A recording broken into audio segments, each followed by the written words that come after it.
කොහොමද ඔයාලට? මං ආසම හැමදාටම තනියෙන් ජීවත් වෙන්න. මේක තමයි මගේ හිතේ හැමතිස්සෙම තියෙන කතාව.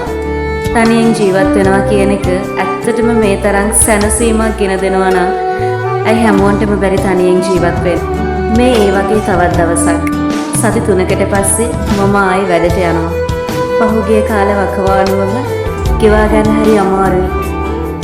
මොකද මම හුඟක් අසනීපෙන් හිටියේ. කොහොම වුණත් ජීවිතේ හැම දෙයකටම මුහුණ දෙන්න සිද්ධ වෙනවනේ. මේ මගේ ඉන්ටර්න් කාලේ උගුණුවක් ගන්නම වෙනවා. මෙන්න මේ වගේ හරි ලස්සන පරිසරයක තමයි මම මගේ සීමාවාසික පුහුණුව කරගෙන යන්නේ.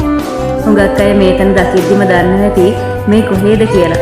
මං හැමදාම හරි ආසාවෙන් යන්න ඉන්න මේ ගමන ඇත්තටම හුඟක් වාසනාවන්ත ගමනක්. උදේම හරි ආසාවෙන් නැගිටලා තමයි මං වැඩට යන්න ලෑස්ති වෙන්නේ. සමහර දවස් තියෙනවා හුඟක් කම්මැලි. ඒ කොහොම වුණත් සබදාමත් එක්ක ජීවත් වෙන්න හදන හැම තප්පරයක්ම මිනිස්සෙක්ට ගෙනත් දෙන්නේ හරිම ලස්සන මතකයන් ගොඩක්.